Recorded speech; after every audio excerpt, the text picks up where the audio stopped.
Mhm. asked myself the question, and the main question why I came out was, who do you want to be in the room when no one else is watching? Ooh, I like that. Me too. Yeah. Yeah. And then I felt so secure in my body that I was like, yeah, I am a trans person. I'm trans. And Mm. then I discovered what that actually means for me.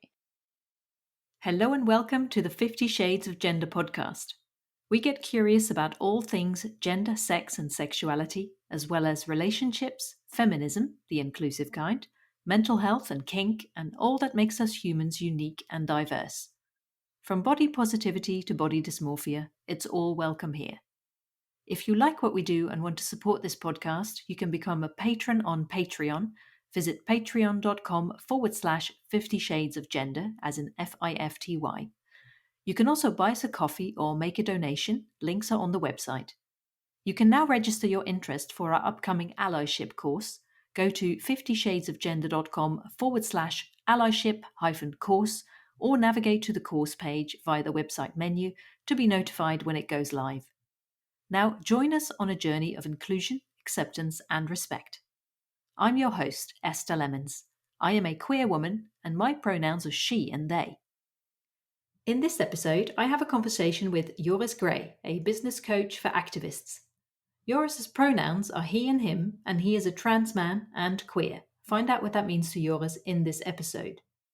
We also talk about being comfortable in your body, getting the method of application right when going on hormones, the importance of representation, the need to focus more on the thriving of trans people rather than the struggle, the difference between sustainable and regenerative, and allowing ourselves to create a big vision for ourselves and the world. It was recorded on the 3rd of May 2023. Now let's get into the episode. Hello and welcome. What's your name? Hi, my name is JORIS GREY. Hello, Joris. Hi. Yeah, so we are having I actually forgot to ask you this. We're having another conversation because our previous one, we decided to start from scratch for reasons. So the labels you gave me for this time are trans man, and queer. And I noticed that last time we talked a little bit about the label trans masculine, and I noticed Correct. you're not using that at the moment. So what's changed in that respect?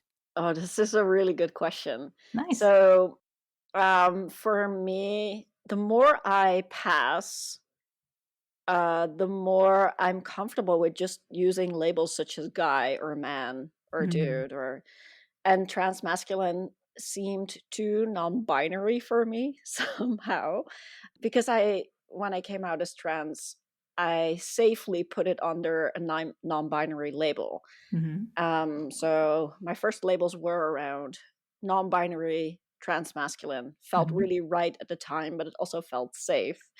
Interesting. Yeah.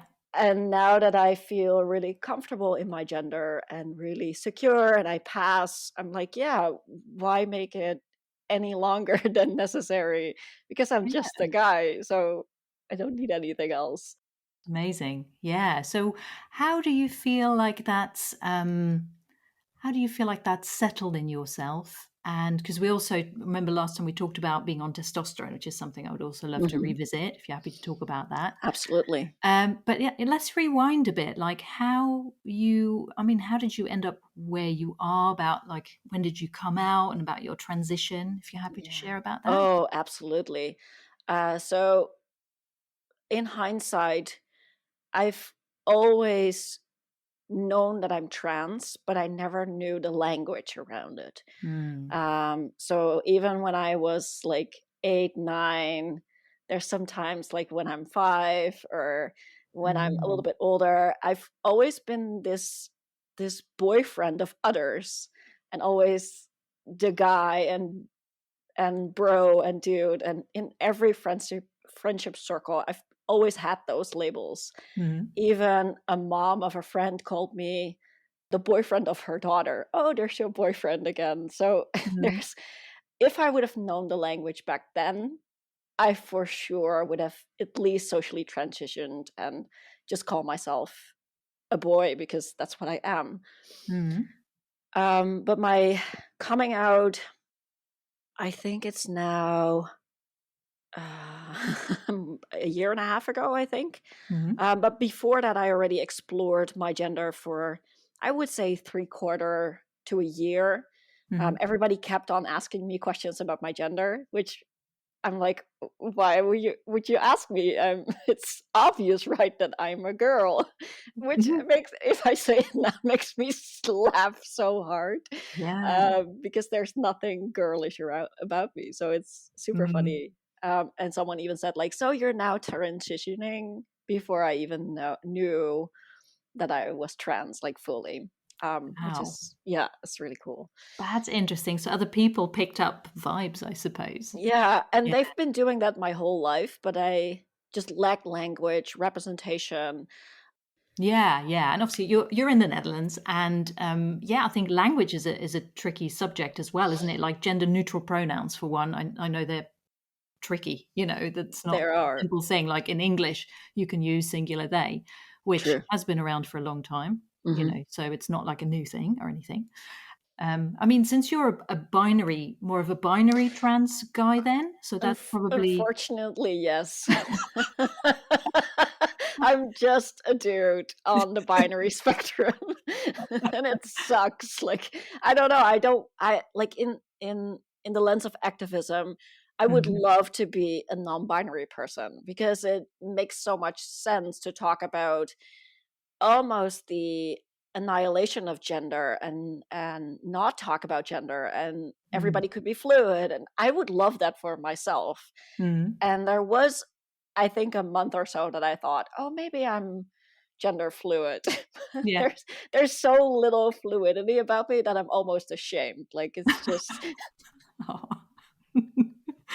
Ah, interesting. Well, it's good to know who you are and just live your true. truth, really. True. Yeah. So do you feel like it was, in part, the responses from others that maybe encouraged you to come out when you did? Because, I mean, why did you come out when you did? Or what happened? What led Yeah. up to it? I think indeed I got so many questions that I started to question myself. And I got way more information and representations, guys that just look like me. And that really helped me. It's so important to see people that look like you instead of Mm. what you expect a trans guy should look like. Mhm. And I remember when I didn't know anything about trans people, my only representation was the movie Boys Don't Cry. It's about a trans guy. We all kind of know the story. And I Mm. felt so horrified because it's, of course, a portrait of the misery that happens to trans people. Right. I haven't seen that film, but I'll check it Oh. out. Yeah. Yeah, Heard of it though. Yeah. yeah, Didn't know that's what it was about. Yeah. it's really good. So that was my only imagery, and then later on, I saw someone called Trans Ross, a really big YouTuber, a guy Mhm. more fluid than me, but got really excited, like, oh, this is a trans guy. And I remember showing these images to other people, and I didn't know why I got so excited. Mhm. So it is indeed representation and questions of others kept on popping up that I just and I was also safe enough. I was curious enough, and I felt safe to explore this without consequences of, like, being in a relationship or having, like, the consequence of missing out on life or anything of that. So I felt Mhm. safe enough, I guess, to Mhm. Mhm. ask myself the question, and the main question why I came out was, who do you want to be in the room when no one else is watching? Ooh, I like that. Me too. Yeah. Yeah, and then I felt so secure in my body that I was like, yeah, I am a trans person. I'm trans. And Mm. then I discovered what that actually means for me. Mm. Amazing. Yeah. And how would you describe that now? Like what that means for you? Mm. Ooh. Mostly it's such uh being so comfortable in my body that finally I have an outtake on life that I didn't have before. So of course, being a guy comes with a lot of privileges, Mhm. but also I don't have the need anymore to search for something in life. Mm. All I want is to grow old, have a log cabin, and just live life. And I don't know, have a great dating life. And that's kind of it. But I finally see this calmness of life that is already enough. And that is Mhm. because I'm just really, really fucking relaxed in my body. Yeah. Yeah, That's great. Yeah. it It is. reminds me of something you said last time, actually, which was I think it had to do with being on testosterone, Mhm. which I would love to talk to you about further as well. And you said, you were maybe concerned it would make you more aggressive or more like, that. And you were like, oh my God, this is so calm. I'm so calm. I remember that from what you Yeah, said about it then. Yeah. So, I mean, let's go into that. Let's go absolutely. into the subject. We might as well while we're talking about it. Right. So, yeah, you mentioned going on tea. How long have you been on it now? Ooh, more than a year. More than a year. Yeah. So Mhm. what's the journey been like? What's that been like? What are your like main insights or highlights from it as well? Oh, it's been so great. I often describe it as going on antidepressants. You Really? suddenly feel like, ha, there's hope, there's life, life looks beautiful, and it's kind Yeah. of the same, but with a lot of body changes, of course. Mm. And I felt, especially in the beginning, I felt like, oh, this is just the hormones that I've been missing, because now I can finally feel myself. I can feel that boy, that 5-year-old boy, running around and jumping and do all the cool things. Yay. Yeah, so it's an internal feeling mostly, Mm-hmm. because the external transition process for trans guys, it just takes so long. Mm. It takes forever until you get where you're hoping to be. Mm. So it's mostly internal, and I love all the peaks. So what I didn't love pre-T was all like the hormonal changes and everything. But now I love those. I love my hormone cycles on tea, and I think they're Interesting. fantastic. So I'm now taking Nebido, which is just testosterone, but in a different form. And there's a peak when you take it. So there's hot, horny, and hungry, which is Three H's. the three H's, yes. Yeah, yeah, yeah. And I love those, and I thrive on having such high libido. I Mm. love it. I love being a dude and feeling also the hormones that fit to Mm-hmm. my binary, I think. Yeah, that's an interesting one. So how you take testosterone, like how do you take it and how often do you take it? Just for Good question. context. Yeah, so first, for 8 months, I used a gel, androgel. Mm-hmm. I didn't like it.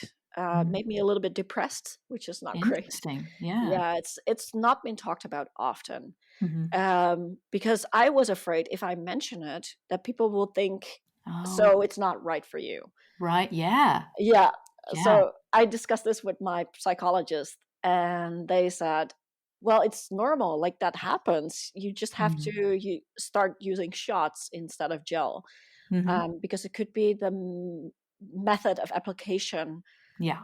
and that's all. Like it was really a no-brainer. And then after a couple of days, my depression was lifted. God, af- amazing. So you yeah, is it monthly injections?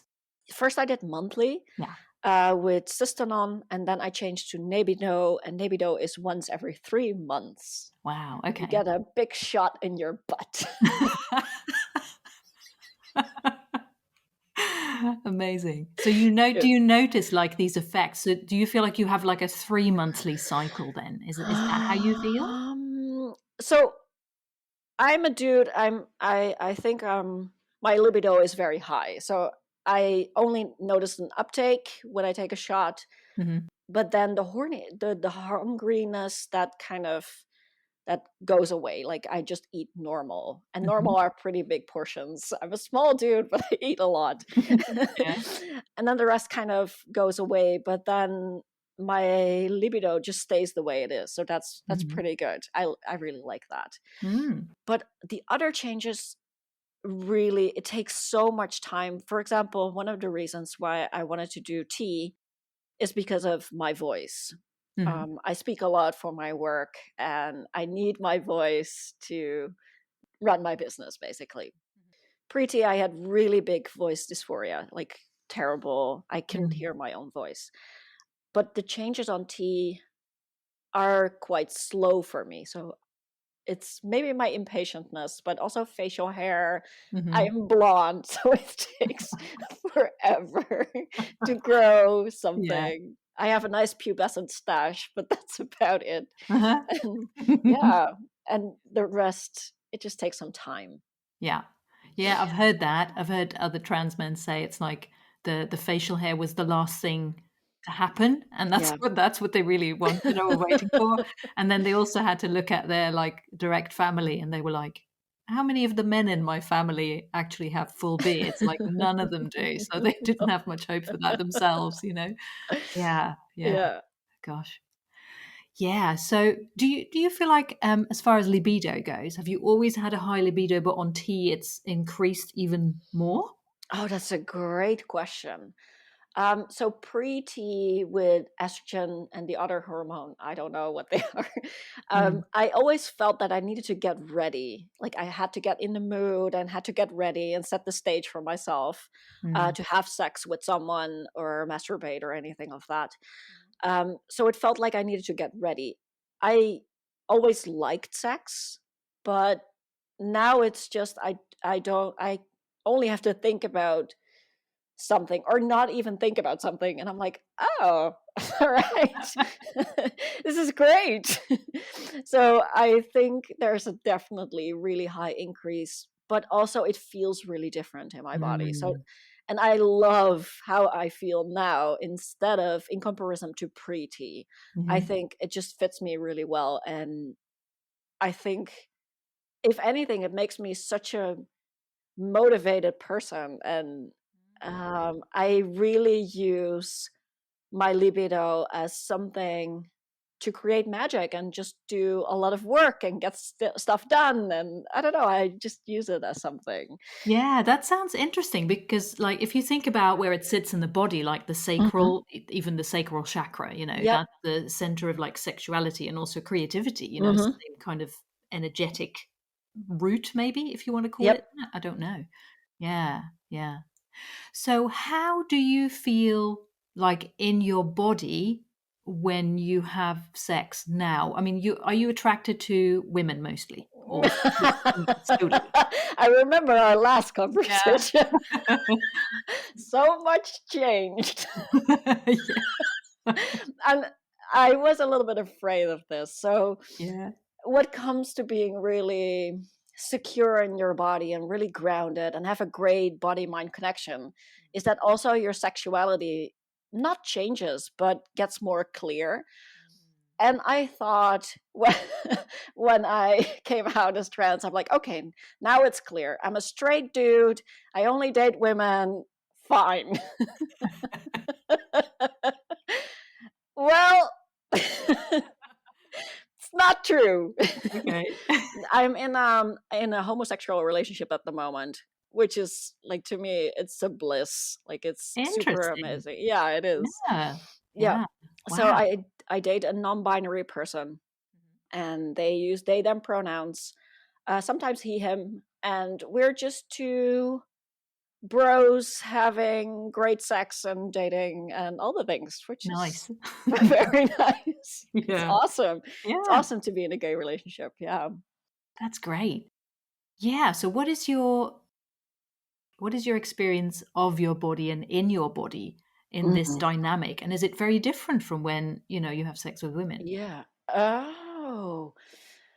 So pre-T, I felt I felt it was great, but it wasn't as explosive. Mm. It was nice to have sex with other people. I really enjoyed it, but the explosiveness of it, and that's from having sex to orgasming, was totally different pre-T.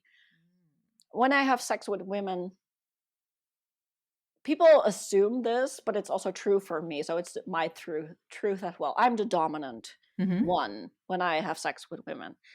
And I love dating people that are switchy. I'm switchy. I'm a Mhm. switchy dom myself, which Yeah. makes it's a lot of fun. Yeah. But now that I'm in a relationship with a non-binary person and we have a homosexual relationship. That's what we established ourselves. Like, that's how we feel together. Yeah. I'm even more switchy than I would be with women. Interesting. It is. And I feel way more free, because when I was younger in my teens, I always read homosexual erotica. That was my Mm. that was my bliss. I loved gay porn and all these things, and Mm. I didn't realize that I'm like a really, like, a big portion of my sexuality is a gay man, Mm. and I realized that, like, quite recently when I started dating my boyfriend. So, yeah. Interesting. Wow. Yep, and the sex Yeah. with them is totally different than when I would sleep with women, because I wouldn't be Mm. comfortable being that switchy, I guess. Mhm. It wouldn't make me feel secure in my own gender, because that is what's having sex for me, is how others perceive me in my own gender. Mm. Yeah. Yeah, that makes sense. Yeah, so in when you were younger, if you don't mind me asking about this, Ask anything. when Sure. you were younger, did you have, like, at the time, I guess, hetero relationships, or did you have, like, relationships with guys and any sex with guys? How was that? I think you mentioned it earlier a bit. You felt like you had to maybe get ready for it. Was that to do True. with, like, yeah. Yeah, yeah. So the guys that I've always dated, cis guys, I have Mhm. to be really precise because there's a difference. So for True. me, Yeah. so the cis guys that I've dated were always quite feminine.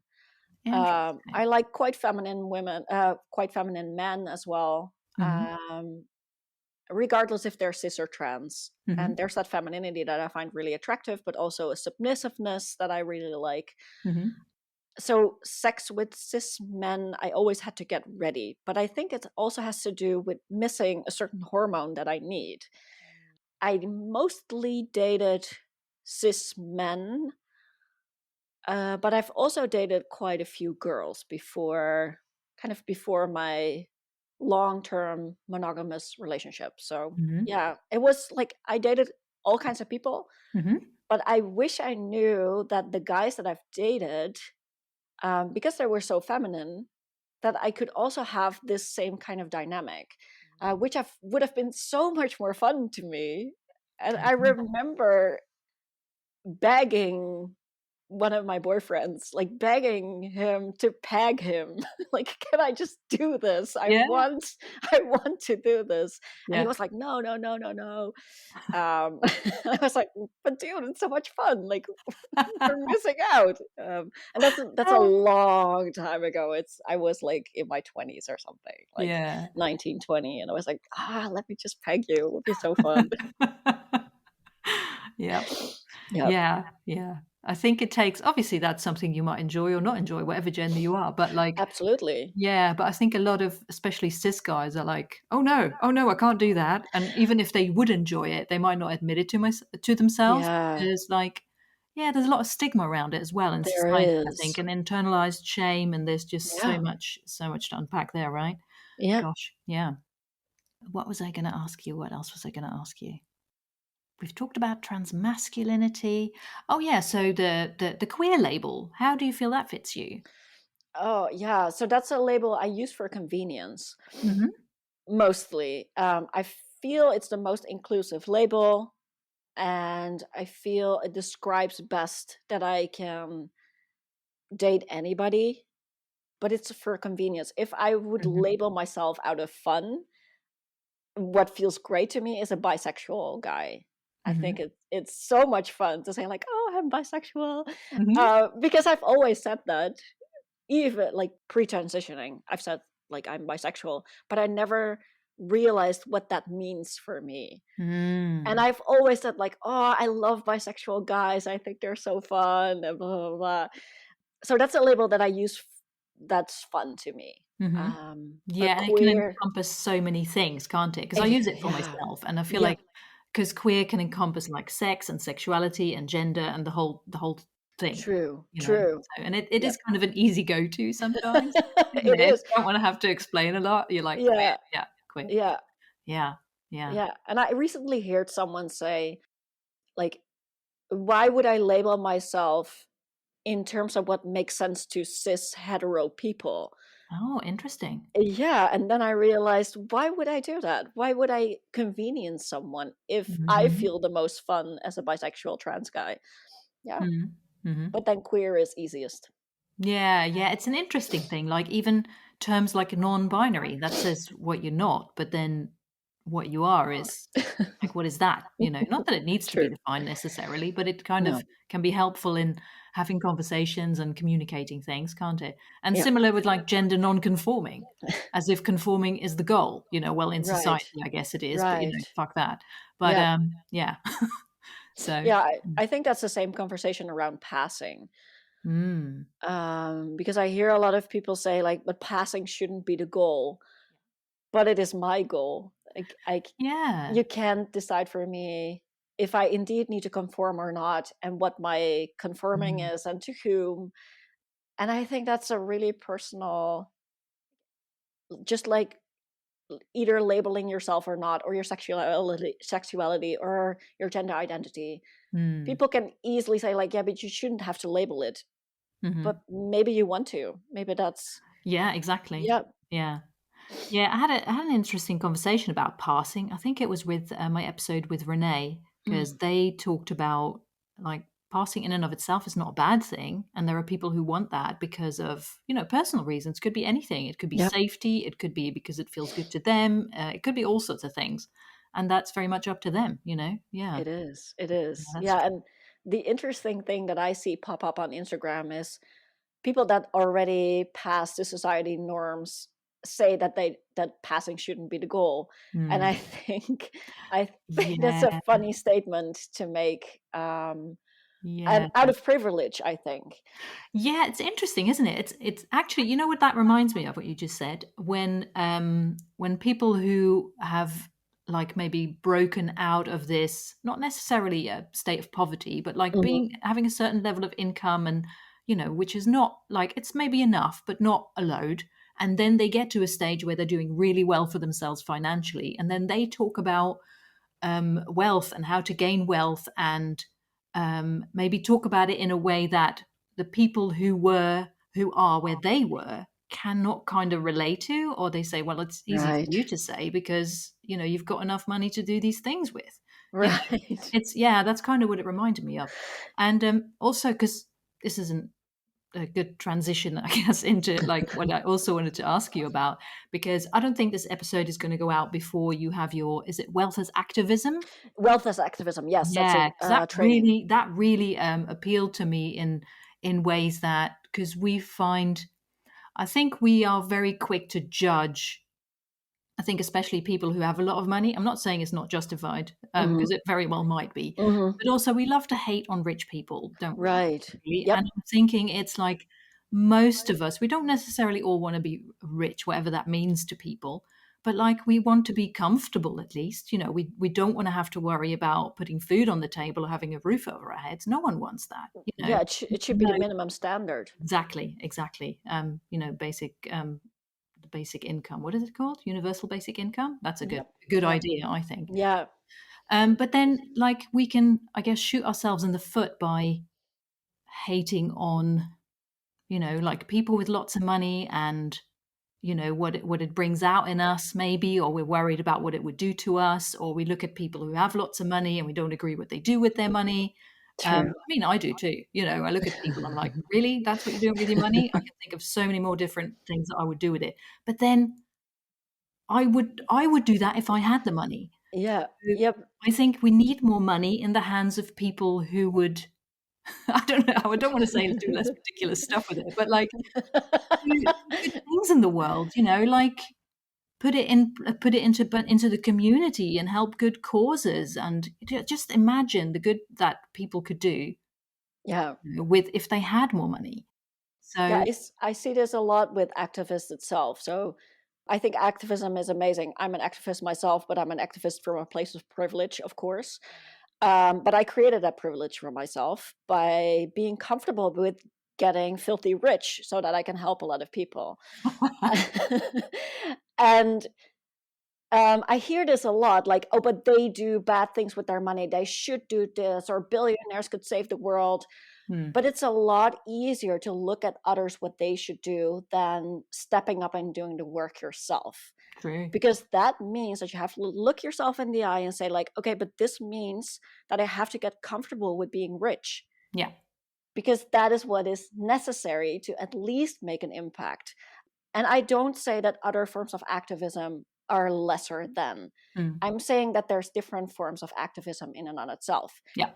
And if you want to create impact and you say that billionaires should do that, then your only solution is to learn how to get rich Mm. instead of looking at other people. Yeah. Yeah, Totally. Because in a way, like everyone can do with their money what they want. It's absolutely. absolutely up to them. It's no one else's business, really. No. And I think maybe from that, the judgment in that, I think maybe just reflects like if I had this amount of abundance or wealth or riches, how would other people perceive me? I'm going to be Right. judged. I'm going to Right. be, and Yep. all that stuff. And for most of the cases, like you probably wouldn't care, but like I think maybe we're worried about being judged by people we do care about. Right. Our inner Alienate circles. people, yeah. Yeah. Well, And it is an alienating process. I've heard this recently, that someone doesn't want to disclose that what their prices are, because then in what they say is a non-hierarchical culture, there is a hierarchy. So you are better if you make less money, or if you're poor. yeah, it's more spiritual, right? Being poor. It is, or spiritual, or anarchism. Yeah. It is more important to be poor, but that falls into the same realm of, if how the more poor I am, the less I have to step up. And Mm, I'm saying this because the people, mostly, not mostly, it's not generic, not a general statement, mhm. but I see this a lot in anarchist cycles or squatters. They also have a privileged they come from a privileged place, so Mhm. they could do a lot more to create impact, but they don't want to. They Mhm. want to stay in this safety of community, which is great Interesting, and a yeah. choice. Yeah, true. Um, And but they, it's like it's all a valid choice, isn't it? But like yeah, but it's within the Netherlands, so you could do yeah, literally. that's an interesting one. And I'm not saying like poverty is a choice because that is No, a no, very different story. it is. We're talking about two different things Yeah, here. exactly. Yep. I wanted to emphasize that because Yep. Thank you. yeah, so many people feel stuck in that for obvious reasons, and it Hmm. is like just this cycle of it's really hard to break out of, and it's important for us to acknowledge like the privilege we have, Yep. in that position because I feel like in a way like translating it to doing this podcast is not something I get paid for. It's something that I do because I feel like it feels good for me to do this. Hmm. I feel like it's part of my work, my um what is the word even? It's like a livelihood, maybe. It's not even, I don't even know what the word is, but like it feels very different actually. If I were in a place where I had like 1,000 patrons and I would Hmm. get say £5,000 a month for this, it would feel different. If I got £50,000 a month for this, Mm. it would feel very different again. And a lot Interesting. of those numbers make me feel very uncomfortable. I'm Interesting. thinking about what could I do with that £50,000 a month, Yeah. or even £5,000 a month would be amazing. But like what I could do with that money, like, but then it also, I feel like part of me is needing to grow and step into this place of like, even if I had like £2,000 a month from Mhm. doing this work, what could I do with this money? I Mhm. could, I could outsource a few things. I could hire people. I could put it into, community projects. I could Yep. support causes. I could, help the exact community that I'm doing this for in whole new different ways.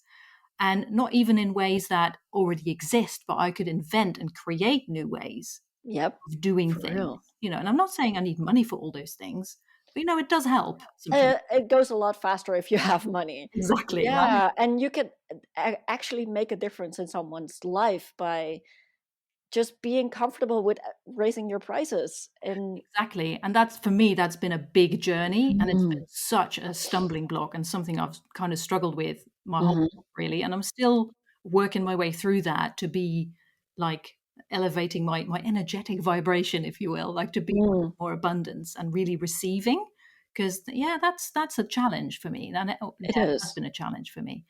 But like, thinking of an idea of like if I had this money, I could offer grants or something. I could offer You can.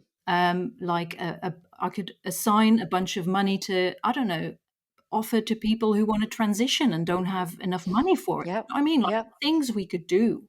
Yeah, and it's not Do. like you say, you don't need much money to make a difference in someone's life.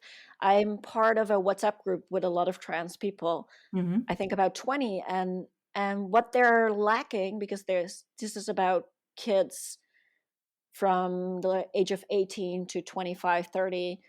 What they're lacking is basic hygiene Mm. needs, so necessities like deodorant or a new binder, or and that's not a lot of money that they need, or some extra food, or and indeed, if we instead of looking at other people what they can do, look at ourselves and be realistic of what we want to do in the world, it's a couple of $100 to start off with more Mm.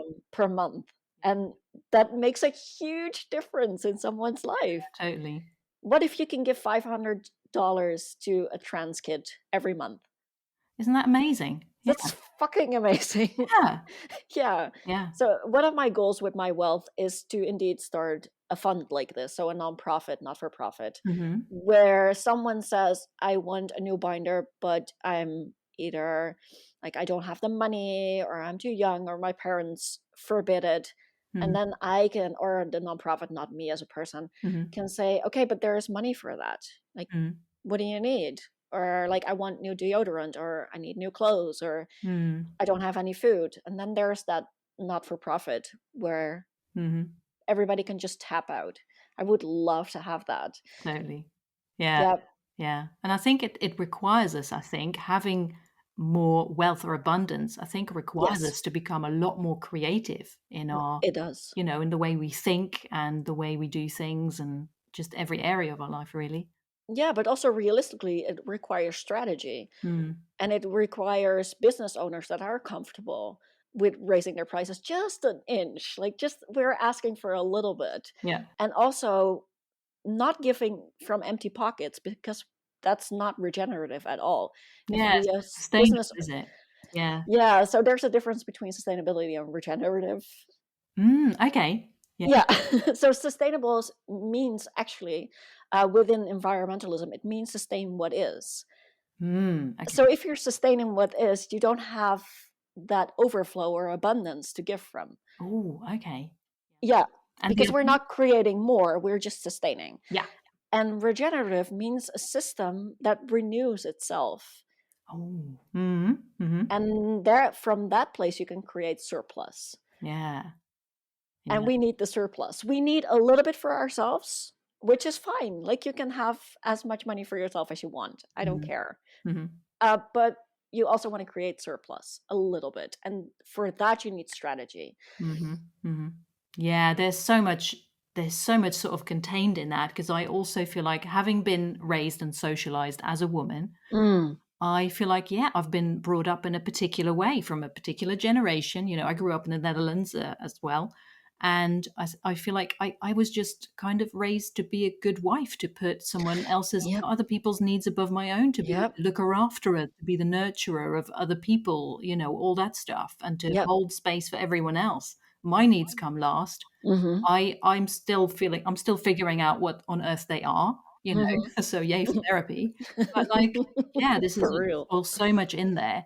And I Yeah. feel like I and women and queer people and, AFAB people who are assigned female at birth, I guess, because they were raised in similar ways, whether they're a woman or not. Mm.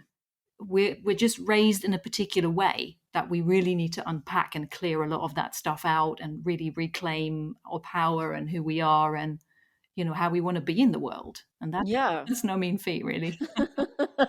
And I think you say, like, first we need to do this, and then we need to do this. But if we flip that around, Ooh. first we create the vision for ourselves, Mm. and by creating a vision we declutter, Yeah. because automatically And that also requires you to have a great body-mind connection, because then you feel in your body like, oh, fuck yeah, that's my vision. Like, fuck all that shit that I've been raised with. Like, let's do something No, else. yeah, that's such, and Yeah, it's just indeed, it again shows that, oh, I feel like I have to do this first. I have to clear right. things out first. But who says I do? You know, that's a belief that I have. That obviously Yeah, that's another thing that I can be sitting with and processing and stuff. yeah, And I do think you're right, actually. We need to be able to imagine where we want to be and right. vision it. And visioning Yeah. is such a powerful way of doing things. I think it's, you know, that, and it's like the up leveling, although that sounds a bit like hustle culture, but like up leveling is like you have to become this person Mm, then inside, and then the external yeah, stuff shows up. yeah,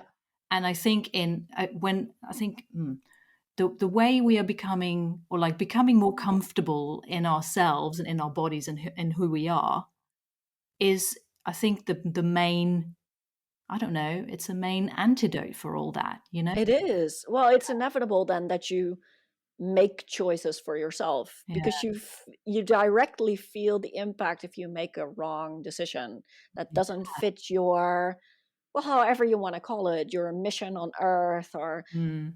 I don't really care what kind of words you use, but Yeah. you feel it's the same with gender. I saw my dead name yesterday on Facebook publicly, Oh. and I felt, oh fuck, I don't want this. It's the same as being trans. You feel directly in your body what hits you. And I Mm. think if you have developed a great body mind connection, then you have to step in your mission and do greater work. And whether that's buying 10 yachts or actually doing something that makes a difference. Right. I'm so judgmental. I really judge I think, you money, know what, we but all are to a degree. For a truly. while, I thought, oh, I don't know where this came from, but for a while, I thought, oh, I'm so open minded. I'm not judgmental at all. And I was like, oh, fuck off. I am judgmental. I just judge other stuff than most people. You know, it's like, really? Yeah, yeah. Yeah. But anyway, amazing. Gosh. Wow. Yeah, I love that connection and how we just sort of talked about like being more embodied and being more Mhm. yourself, whether that is in your gender or in any other way. Yeah, It's just, you know, can only be a good thing. yeah. It's obviously it's a privilege to be able to be that outwardly rather than just, It is. you know, being It out of the is. closet rather than in the closet.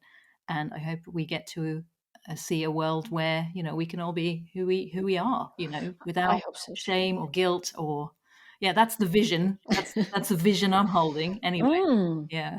mm. Yeah.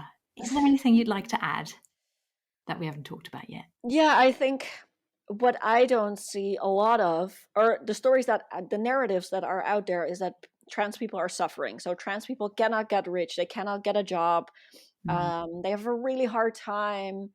And I want to be that different light in the world. I want to show people, hey, I'm a trans guy, but I'm doing great in life, and Mhm. I want younger kids to see that Yeah. I am an older trans man, and they have to see that so much everything else that people have is possible for us trans Mhm. people. Mhm. Everything is out there, and I realize, of course, and I talk about this with my older trans friends a lot, that we are in a place of privilege. So my medication comes from a private clinic.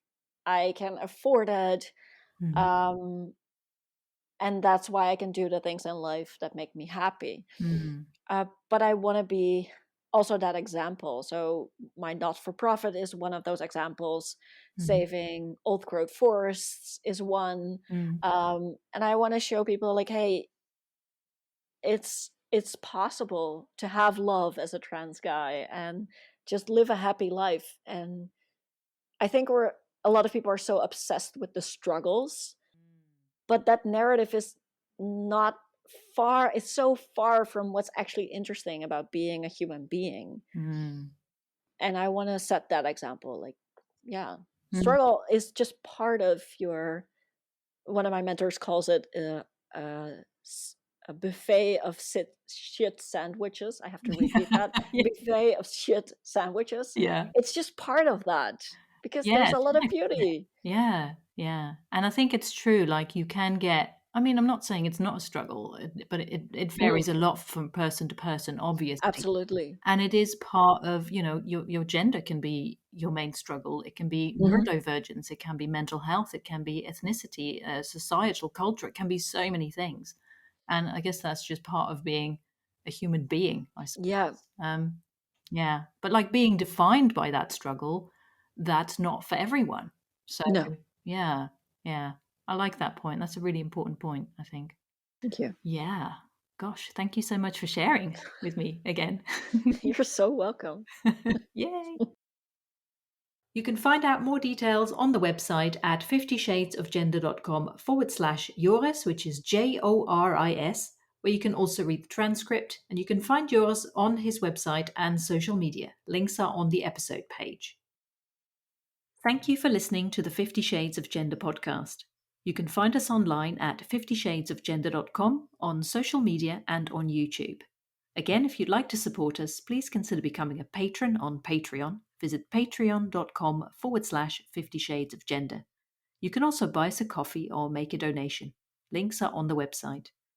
Remember to register your interest for our upcoming allyship course. Go to 50shadesofgender.com/allyship-course or navigate to the course page via the website menu to be notified when it goes live. We hope you will listen again. Until then, stay curious and open-minded. I should do that again. That's right. It sounded so Dutch, I'm embarrassed. Amazing.